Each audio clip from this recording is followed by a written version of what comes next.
I'll tell you how it ended first, because that's the only way I know to tell it without my voice going sideways on me.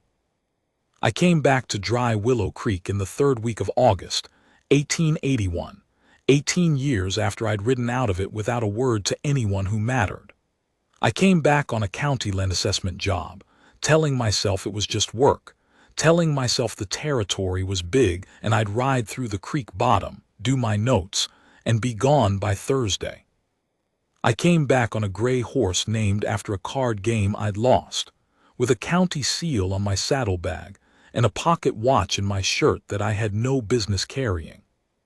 And I rode up the east draw of the Bledsoe parcel, and Nora was on the porch. That's how it ended, or how it began again. 18 years of carrying a thing I hadn't earned the right to carry, and there she was 44 years old, a widow twice over by county rumor, standing on the porch of a farm she'd run alone for a decade, not surprised to see me, not glad to see me, not anything I deserved. Just watching me ride up like I was any man on any horse, which was exactly what I'd made myself by leaving. I need you to understand something before I go further. I was not a bad man when I left.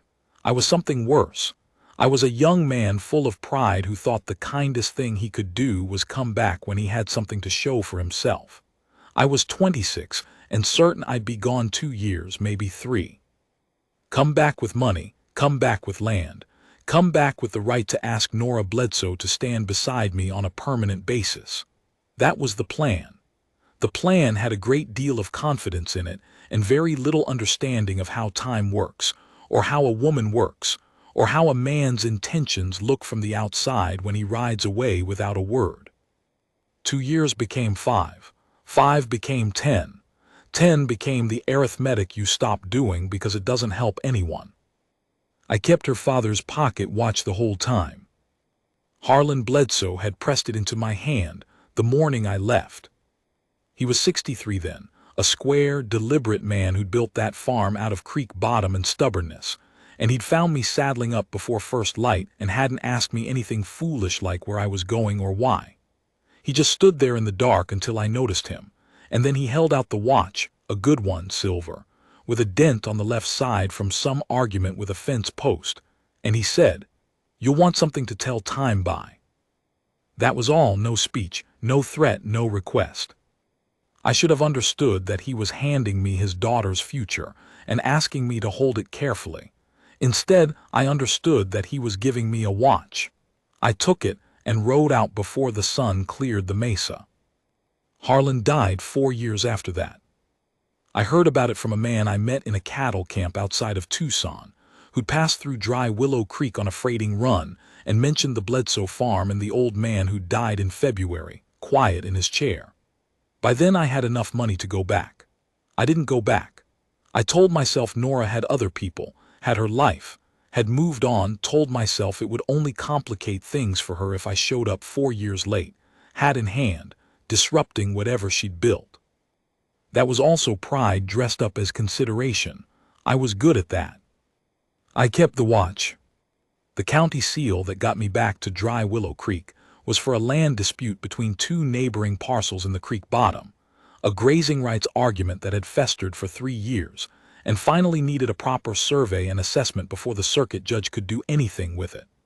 The county assessor's office in Santa Marta had my name, and the job was a week's ride from where I'd been working, which was surveyor's work for a silver mining outfit up near Taos.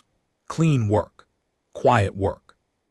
The kind of work that keeps a man fed and moving, and never asked to sit still long enough to think. The assessment required me to ride the full boundary of both parcels. I knew one of them was the Bledsoe land before I opened the parcel map. I knew it the way a man knows a thing he's been not knowing for 18 years. Suddenly, all at once, with no room left to pretend otherwise. I rode south anyway. I told myself if she'd sold it, there'd be strangers, and I could do the assessment and go. I told myself if she was there, I'd be professional. I told myself I was 50 years old and had learned, finally, how to behave around a thing that mattered. I came around the east draw and she was on the porch, and every bit of that learning stepped aside. She was in a work dress the color of dust, with her dark hair pinned back the way she'd always worn it, and she had a coffee cup in one hand and was watching something out past the fence line, a hawk, I'd find out later, that had been hunting her chicken yard for a week. She heard the horse and turned, and her eyes found me, and her expression did not change. Not relief, not anger, not the thing I'd been afraid of most, which was the look that meant she'd spent years waiting and I'd cost her years. She looked at me the way you look at a fact, something that is true, that you've known for a while, that requires no particular reaction. "Hardin," she said. "Miss Bledsoe," I said, which was the most dishonest 2 words I'd spoken in a decade. She looked at me another moment. "You hear about the survey?" "Yes, ma'am." "Figured they'd send someone." She looked back at the hawk's last circle before it pulled away over the ridge. "Well, come have coffee and tell me what you need to look at." That was it, no scene, no accounting. She turned and went inside, and I tied my horse to the post and followed her, and I did not know then whether to be grateful or terrified, so I was both. The inside of the house was nothing like I remembered, and everything like what I should have expected from Nora Bledsoe, left to her own design for a decade. When I'd known it, it was Harlan's house, solid and spare, a man's house with a woman's touches in the curtains and the crock of dried flowers on the sill. Now it was hers.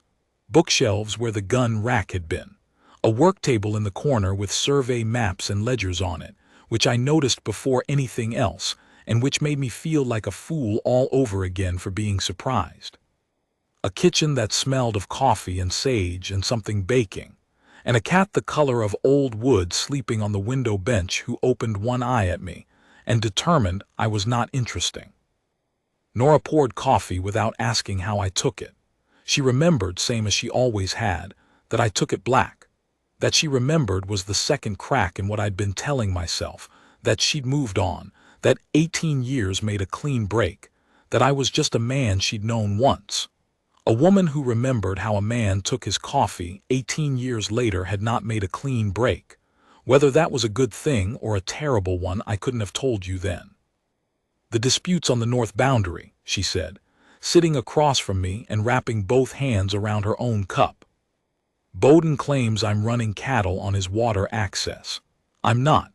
I've got the creek use records going back to my father, and I've got a fence line that hasn't moved in 30 years. But I'd like somebody official to look at it so we can get it settled before winter." "I'll walk it tomorrow," I said. She nodded. "I'll show you the records now if you want." "That'd help." She got up and went to the work table, and I watched her pull a ledger from the stack with the practiced motion of someone who knew exactly where everything was, and I thought, she built this. Whatever I left her with, she built this. The farm, the books, the order of the place, all of it was hers, and it was good. It was a better farm than it had been when her father ran it, and Harlan Bledsoe had been a competent man. I didn't know what to do with the pride I felt in her, because I had no right to it. So I looked at the records she set in front of me and did my job. I was supposed to be gone by Thursday. I was still there the following Tuesday, and here is how that happened. The land survey took a day and a half and confirmed what Nora's records already made obvious. The north fence was in the right place. The creek access was hers by a clear chain of title, and the Bowden claim was wishful thinking dressed up as a grievance. I wrote my assessment on the evening of the second day, and I had no legitimate professional reason to remain on the Bledsoe property. What I had was the creek flood. The monsoon rains that had been threatening since I arrived came in hard on Wednesday night, and the creek came up 6 inches in 4 hours. Nora's lower pasture had a drainage ditch that needed work, and a fence section on the east end was old enough that the water could take it, and if the fence went, the creek would take a chunk of bank with it. I saw it when I went out at midnight to check my horse, and I didn't go back inside. I worked in the dark with a lantern I found in the barn, digging out the drainage channel with a spade while the rain came sideways. Nora found me at around 1 in the morning. She stood in the barn doorway in her father's old duster with her hair down, soaked through, lamp in hand, and took in the situation without any particular expression. "You didn't have to do that," she said. "The fence line would have gone." "I know. I was going to do it in the morning." "Creek won't wait till morning." She looked at me in the rain, and then she went and got the second spade from the barn wall, and we worked side by side until 3 in the morning when the creek peaked and started to drop. We didn't talk much. There was a lot of ground to move and the rain was loud, and besides, there are things that are better said with a spade than with words, and we had been better at silence than at talking since before I ever left. At 3:30 we were on the porch, dry enough to be cold, and Nora handed me a wool blanket from inside and made more coffee and didn't tell me to leave, and I didn't ask if I could stay. I slept in the barn. In the morning the sky was clean and the creek was back in its channel, and there was a section of fence east of the drainage ditch that needed 2 new posts and 40 feet of wire. I was replacing the posts when Nora came out with breakfast on a tin plate, biscuits and salt pork and a hard-boiled egg, and set it on the top rail without a word, and went back to her own work. I fixed the fence. I fixed other things too, in the days that followed, because they needed fixing, and because I couldn't make myself leave. A loose board on the porch, the barn door hinge that had been fighting itself for who knows how long, a stretch of the pasture fence on the south end that had been patched and repatched and needed to be pulled and restrung properly. Nora let me. She didn't encourage it and she didn't tell me to stop. She watched me the way you watch a stray dog that has shown up and done nothing threatening yet, with a kind of suspended judgment, waiting to see what it would do next. I should say, she was not unkind to me. She was something more careful than unkind. She was fair. She fed me at mealtimes because she was not a person who would let a man go hungry on her property, and she answered my questions when I asked them. And twice in that first week she laughed at something I said, a real laugh, quick and then gone, like she'd decided not to encourage it. But she did not offer anything I hadn't paid for, and what I'd paid for was not much. There was a hand, a young man named Gustavo, who came 3 days a week to help with the cattle. He was 20-something and capable, and looked at me the first morning with the direct appraisal of someone who understood he was looking at a piece of Nora's history and had formed an opinion about it. He didn't say anything. He went to work. That was the right call and I respected it. At the end of the first week, I had no remaining professional reason to be on that property, and Nora knew it, and I knew she knew it. Over supper on Friday, she'd taken to feeding me at the table rather than at the door, which I didn't remark on. She put down her fork and said, "What are you staying for, Cal?" It was the first time she'd used my given name since I'd arrived. I looked at my plate for a moment, then I said, "I don't entirely know." "That's not good enough," she said, not angry. "Just honest." "No," I agreed, "it isn't." She picked up her fork again. "You've got till Sunday to figure out something better than that. After Sunday, I'll need the barn for the fall feed storage." "Yes, ma'am," I said. I thought about it for 2 days and I still didn't have anything better. What I had was the truth, which is not always the same thing as better, but it was what I could offer. On Sunday morning, I found Nora at the pasture fence, watching the cattle come in for the morning count. The air was the kind of clean that only comes after a week of rain, and the light was low and gold across the grass, and she had her father's hat on, a battered brown one, a size too big, that she'd pushed back on her head. She'd worn it since I arrived, and every time I saw it I thought about Harlan pressing the watch into my hand in the dark. I stood beside her at the fence, and we watched the cattle for a while. Then I said, "I left because I was ashamed." She didn't look at me. "I was 26 and I had nothing," I said. "I had a job at the Garrity outfit and $20 saved, and your father's watch in my pocket, and I thought the right thing, the honorable thing, was to go and get myself into a position where I could offer you something real. I thought if I came back with land and money I'd be worth asking. I thought it was noble. I thought I was doing right by you. Still watching the cattle. And then time went, I said, and the longer I was gone, the more ashamed I was. And the more ashamed I was, the harder it got to come back. It compounds. It gets very heavy. I stopped. There's nothing in that worth your forgiveness. I know that. I just wanted you to know the shape of it. Nora was quiet for a long time. The last of the cattle moved through the gate, and Gustavo closed it behind them. Then she said, "Your shame doesn't have much to do with me." "No," I said, "it doesn't. That's the whole problem with it." She looked at me then. "You stayed for the fence." "Partly." "And the drainage ditch." "Partly." "And you don't know what else." "I know what else," I said. "I just don't know if I've got any right to say it." She studied me the way her father used to study a thing, completely, without hurry. "You don't," she said. "Not yet." She walked back to the house. I stayed at the fence a while longer. Then I went and started clearing the south end of the barn for the feed storage. She didn't send me away. I don't want you to think that meant anything easy. It didn't. I slept in the barn through September and into October, and I paid for my room in labor the way a man earns a thing he has no right to be given.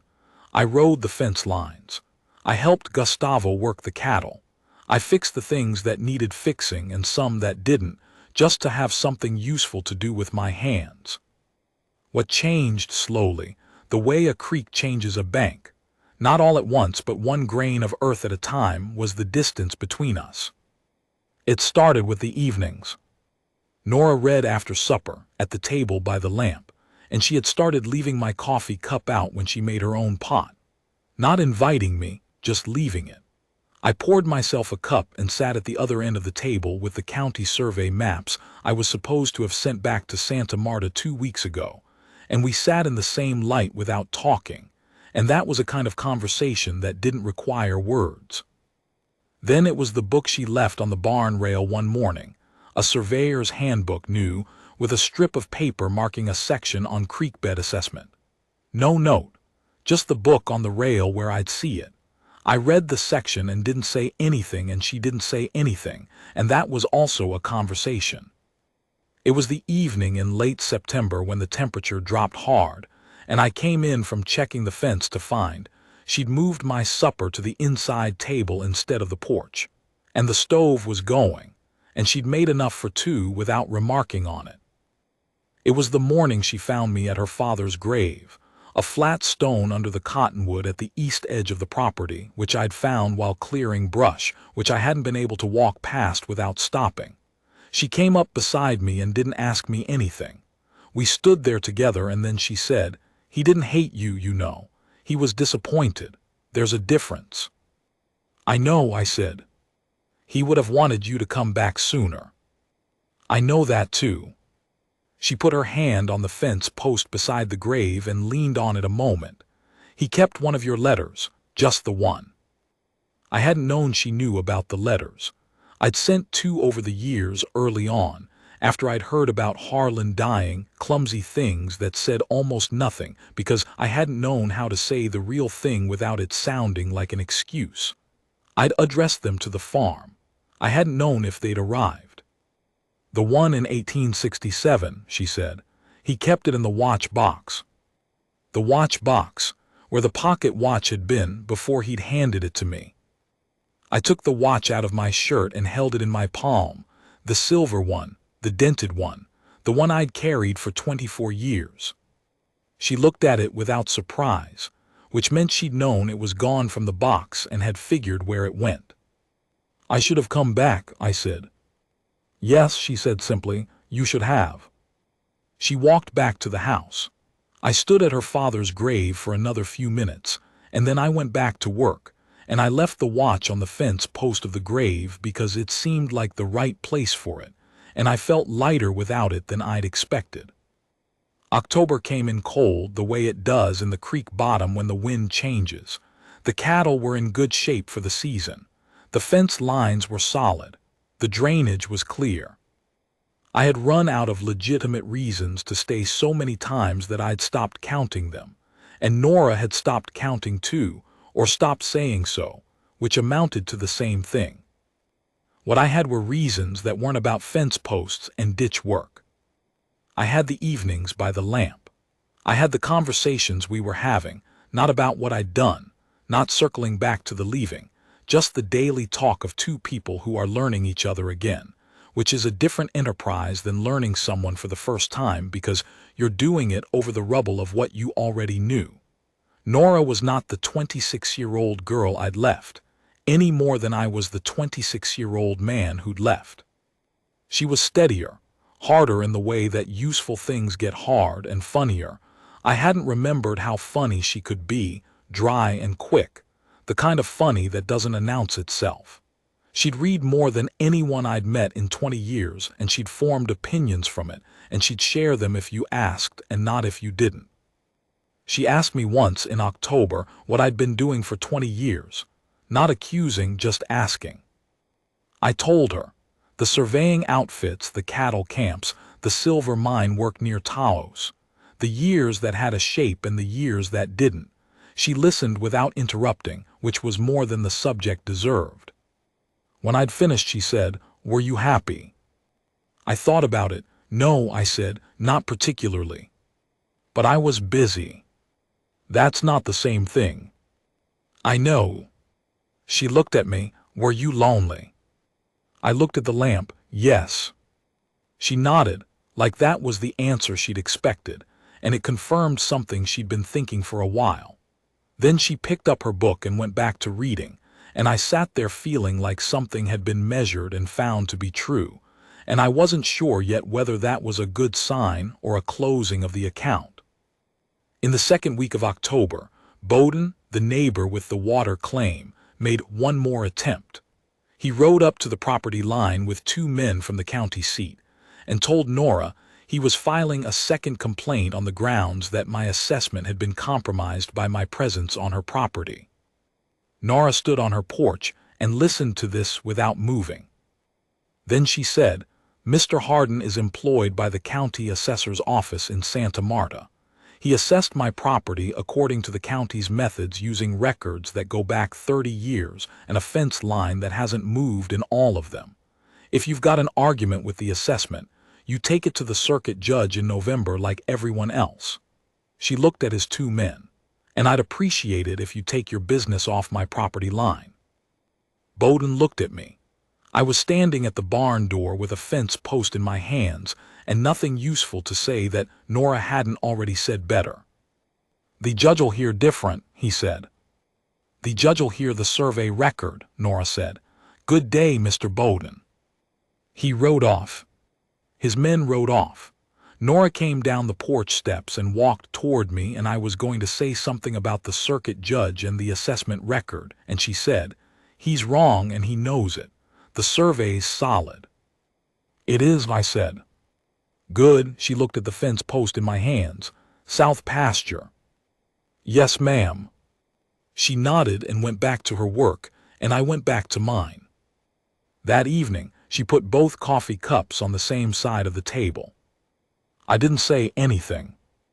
I sat down and poured my coffee, and we read in the same lamplight, and the cat came and sat on the table between us, which seemed to be the cat's commentary on the situation, and Nora said, "Get off the table, Anselm," and Anselm got down and sat on my feet instead, which was the first unambiguous positive thing anyone or anything on that property had offered me since I arrived.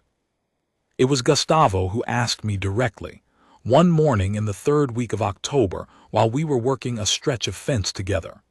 He'd been watching me for 6 weeks by then with the careful attention of someone who cared about Nora's situation, and I respected him for it.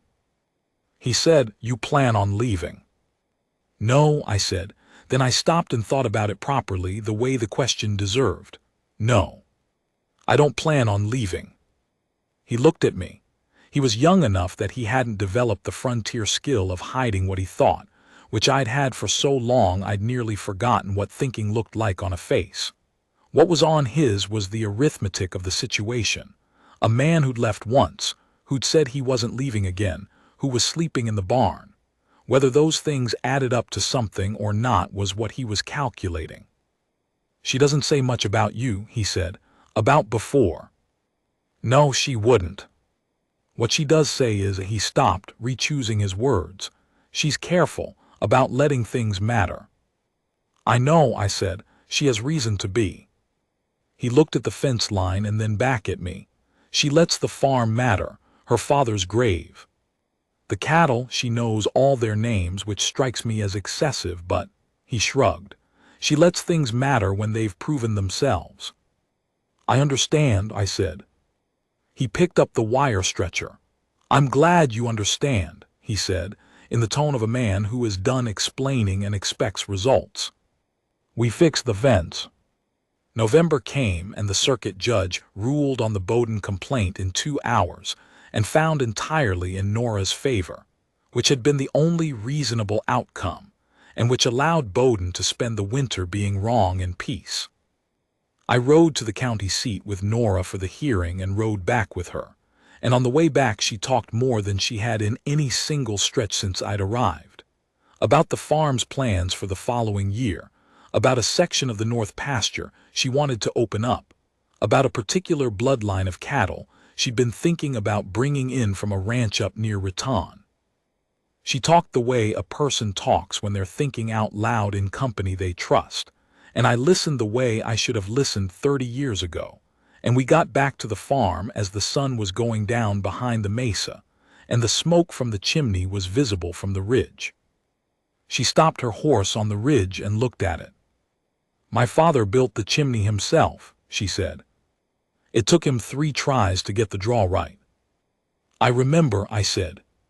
She looked at me. "I know you do."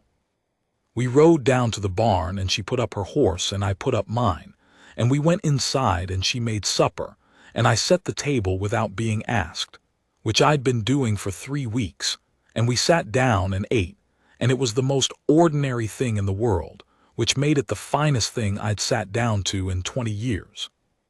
After supper, she sat with her coffee cup in both hands and looked at the table for a while. Then she looked at me. "Why didn't you write more?" she said, "after the first 2 letters?" I thought about it, because I didn't know what to say. "You could have said you were coming back." I didn't know if I was. She looked at me steadily. "Were you?" "Yes," I said. "Whenever I got honest about it, I always meant to come back." "Then you should have written that." "Yes," I said, "I should have." She set her coffee cup down and looked at the lamp for a moment. The same deliberate, unhurried look that her father used to have, that she'd had as a girl and had grown into more fully now. The look that meant she was deciding something and would decide it on her own terms in her own time. "You could sleep in the house," she said. "There's a room, it was my father's. I've got a cot in it." I looked at her. "I'm not saying anything past that," she said. "Just, it's cold, and a cot is better than the barn floor, and you've been useful, and the barn floor is no kind of thanks." "I don't need thanks," I said. "I know you don't, I'm offering anyway." She picked up her cup again. "You can say no." I thought about the barn floor, which was a reasonable place to sleep if you'd earned the barn floor and deserved nothing better, and which I had been sleeping on for 2 months not as a punishment, but as the honest statement of where I stood. I thought about the look she'd given me on the ridge when she talked about her father's chimney. "I'll take the cot," I said. She nodded. "Good." She got up and started clearing the supper plates. "There's extra blankets on the shelf." I slept on the cot in Harlan Bledsoe's room with the extra blankets on the shelf and the moon coming through the window. And in the morning when I got up there was coffee made and Nora was already at the table with her ledger, and she didn't look up from it, just said, "There's biscuits on the stove." And I got a biscuit and a coffee cup and sat down across from her, and that was how November started. It was not dramatic. It was not a declaration. It was a cot in a room and a biscuit on the stove and 2 people at a table in the same lamplight. And it was the most important thing that had happened to me since I'd been fool enough to ride away from it the first time. I want to be careful here because I don't want you to think it was easy, or simple, or that anything was forgiven in the sense of having been forgotten. It wasn't.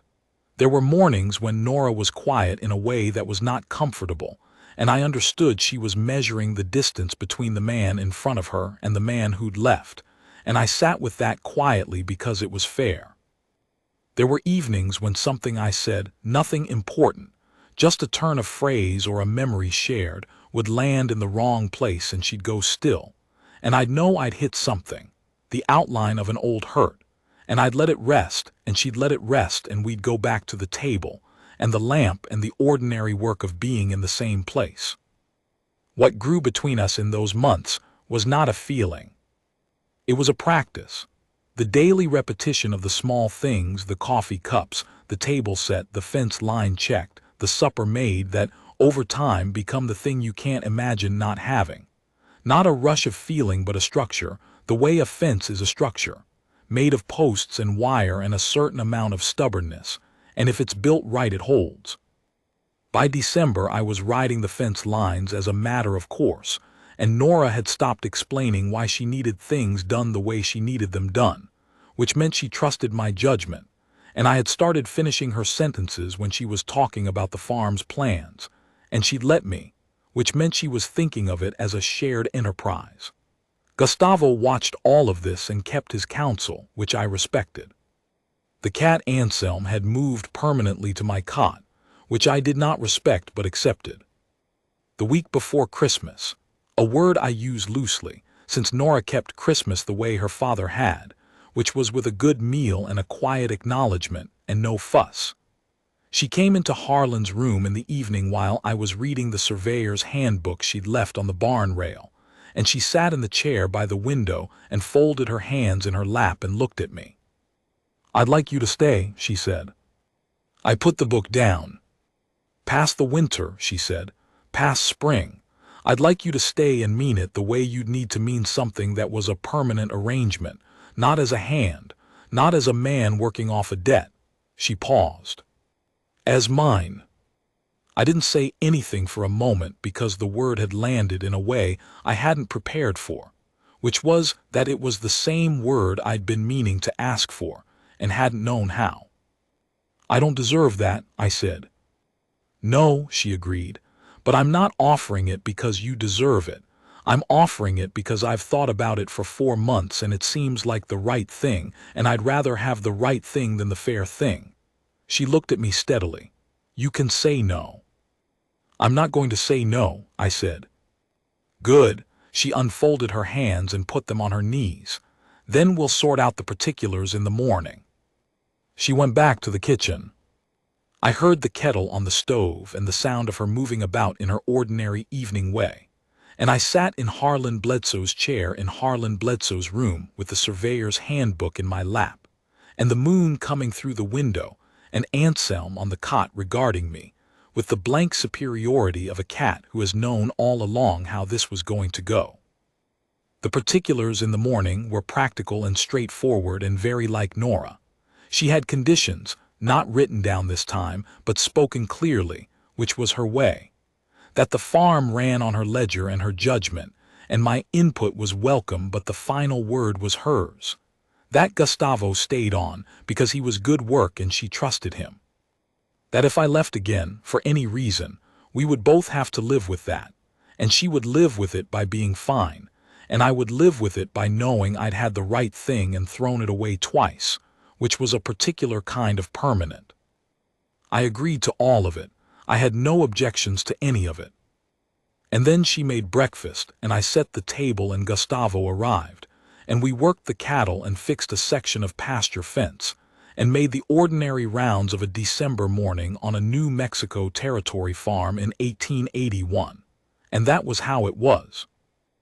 I am 50 years old, and I have spent most of those years being the kind of man who told himself good stories about his own intentions, and that is a kind of poverty that a full saddlebag doesn't fix. I know that now because I spent 20 years with the saddlebag, and came back to dry Willow Creek with nothing that mattered except the pocket watch I'd finally left at a man's grave, and I found something there that had waited longer than it had any obligation to. That's not forgiveness. I want to be plain about that. It's not a clear debt or a story with the ledger zeroed out. It's something else, a different kind of accounting, the kind where what matters is not what you owed, but what you're willing to do from here. Nora is not a woman who forgives easily or performs forgiving for the sake of peace. She is a woman who decides, and what she decided was that what was in front of her now was worth more than the clean record of what was behind her, and that was something I would spend the rest of my life trying to be equal to. On Christmas morning, she made good on Harlan Bledsoe's tradition, a fine meal and a quiet acknowledgement and no fuss. I helped with the meal because I'd learned by then where the flour was and which pan she preferred for the cornbread, and after supper we sat by the stove and she read and I looked over the spring pasture plans she'd laid out, and the lamp made a gold circle around us and Anselm picked my lap over hers, which was, Nora said dryly, the clearest proof of poor judgment she'd seen in some time. She moved my coffee cup to the table's permanent side before the new year came. Didn't say anything about it. Just moved it, and it was there in the morning where it would stay, and we didn't remark on it because it was the kind of thing that didn't need remarking on. Outside the window the creek moved in its channel, solid and cold and going where it was always going to go. The ranch sat in the dark and the cold the way it had sat for 30 years, which is to say steadily, which is the only way a thing built right sits. I had ridden away from that once, certain I was doing the right thing. I didn't ride away again.